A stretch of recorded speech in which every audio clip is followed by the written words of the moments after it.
At mga kapuso, ngayon po Semana Santa, simula na rin ang iba't ibang Holy Week tradition nating mga Pinoy gaya ng pabasa. Tama, Miss Maris, ang classic na napakain nga dyan ay hindi mawawala, ang ginataang bilo-bilo. Ayan.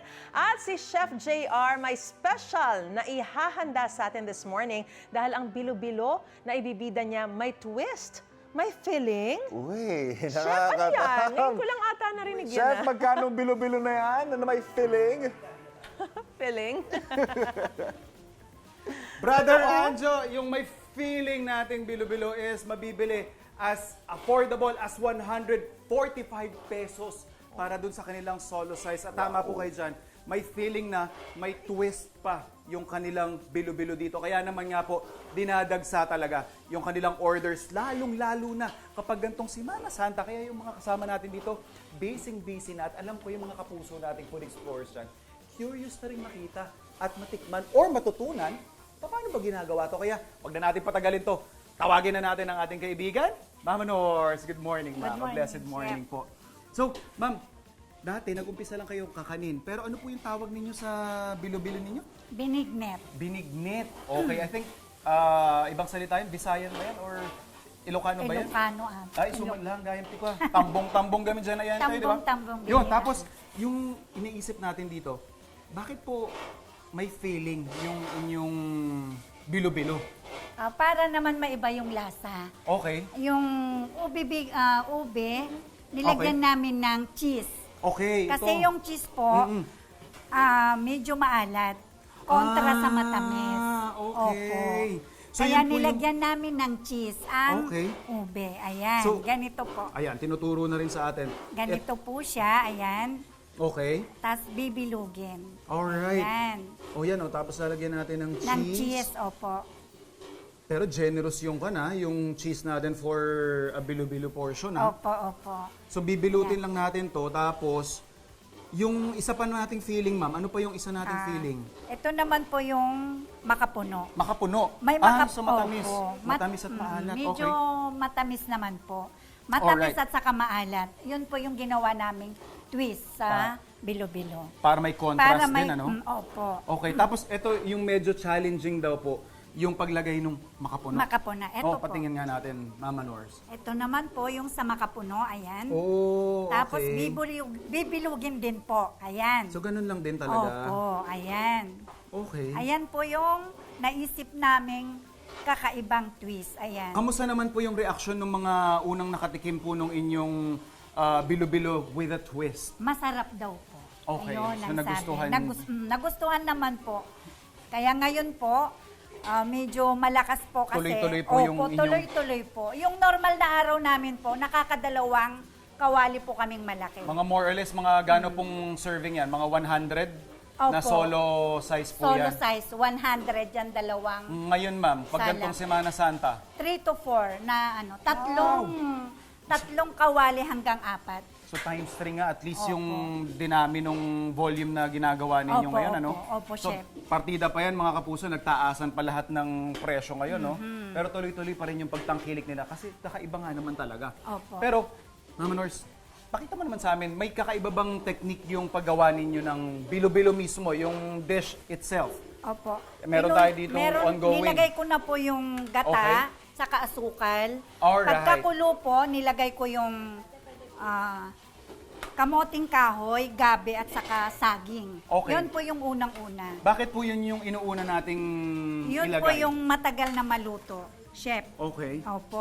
Tama lang din naman kasi ayaw nating madurog. Opo, yung opo. parang, kasi pag pinagsabay-sabay nyo po yan, ang mangyayari, yung kamote, Doon. mawawala na. Mawawala na po. So, after natin maluto yung, Gabi, kamoting Kamote. kahoy at saging. Isusunod na po yung kamote. okay, yung kamoting bagging. Opo, Yung sweet opo, potatoes opo. natin.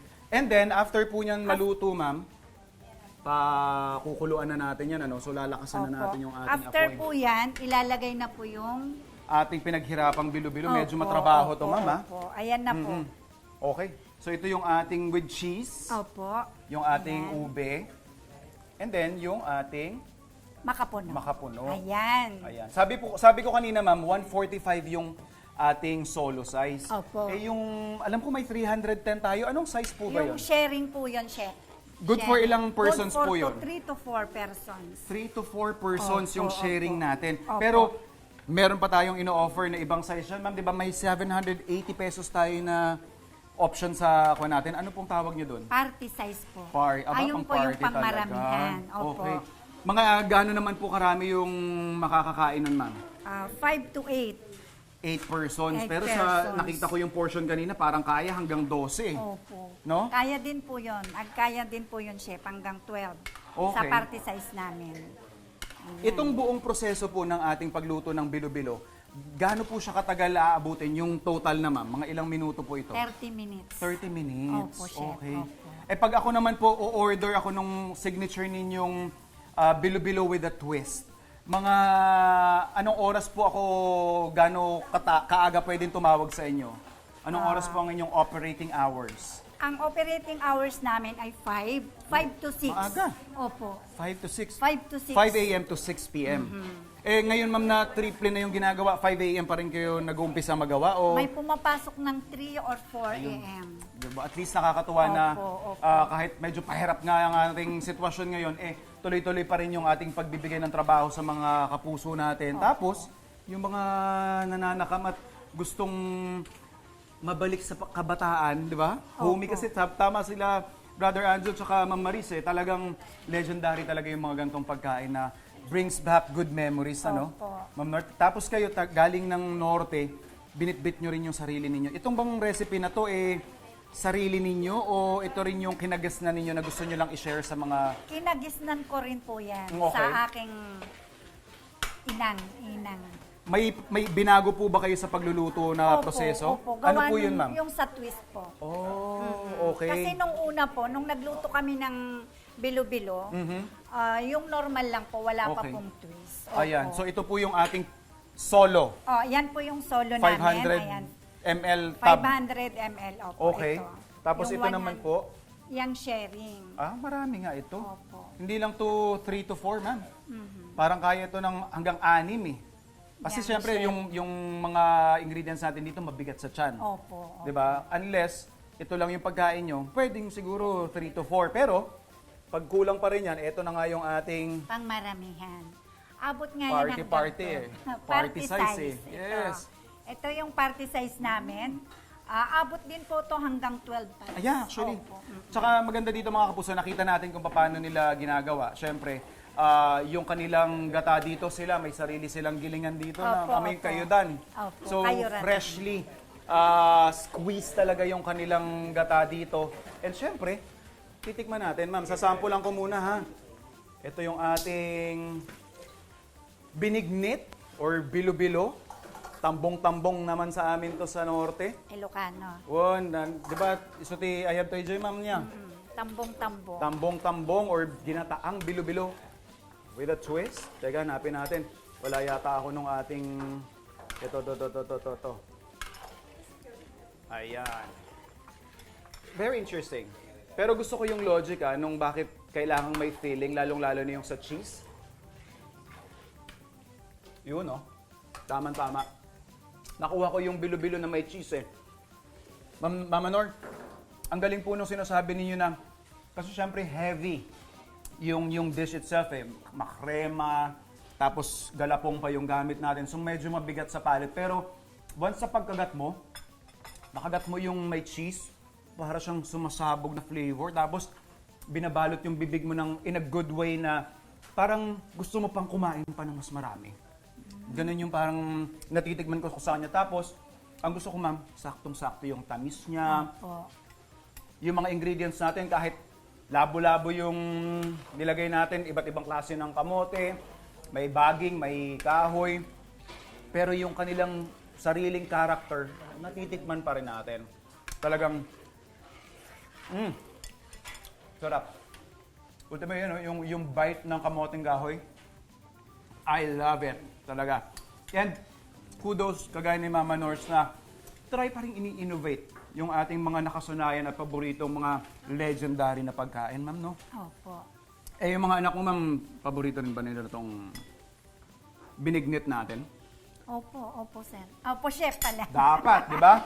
Mga kapuso, I'm sure kayo pag natikman nyo to, magugustuhan nyo rin to. Chef JR approved mga kapuso. Siyempre, hindi dyan nagtatapos yung ating mga food adventures. Mamaya aalamin pa natin kung ano yung ino-offer pa ni Mama Nors. Kaya tumutok lang sa inyong pambansang morning show kung saan laging una ka, unang hirit! Ito pa, madalas na present kapag Semana Santa ang ginataang bilo-bilo. Yan nga po ang madalas ihain sa mga pabasa. At nga mga kapuso ha, pwede ang ihain yung bilo-bilo. May filling. Oo nga, first time ko nga lang natikman yan kanina. Yan nga ang pinuntahan ngayon ni Chef JR. Chef, bukod sa ginataang bilo-bilo, ano pa ba ang pwedeng matikman dyan? Chef!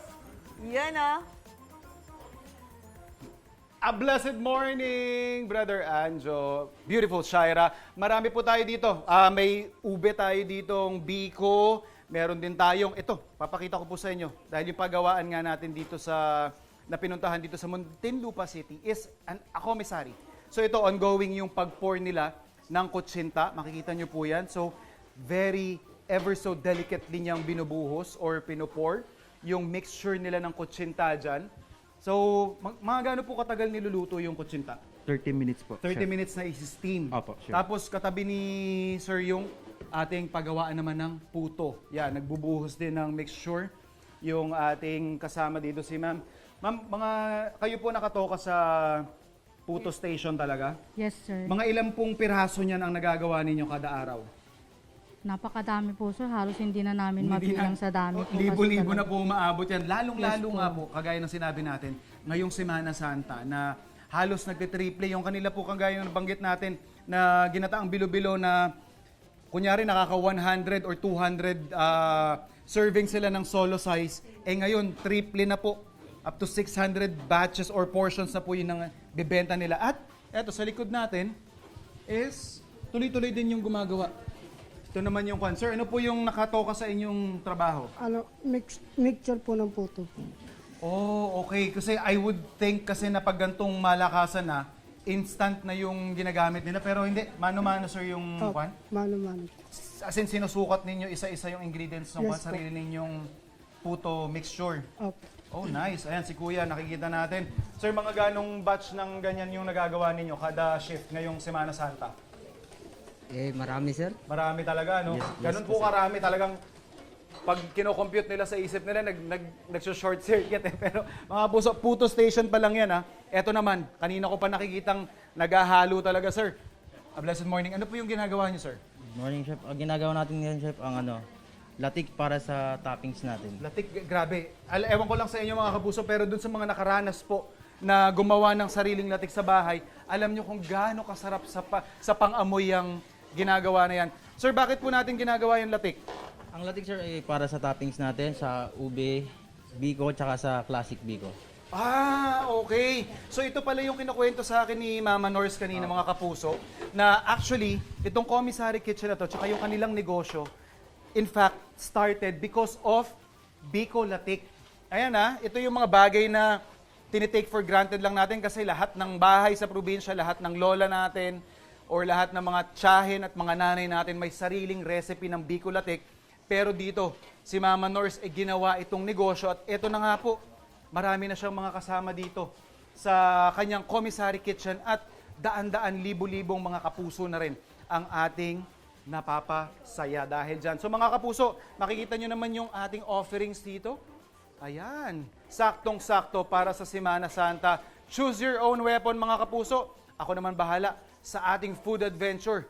Kaya laging tumutok sa inyong pambansang morning show kung saan laging una ka, unang hirit! Ikaw, hindi ka pa nakasubscribe sa GMA Public Affairs YouTube channel? Bakit? Mag-subscribe ka na, dali na, para laging una ka sa mga latest kwento at balita. I-follow mo na rin ang official social media pages ng Unang Hirit. Salamat, Kapuso.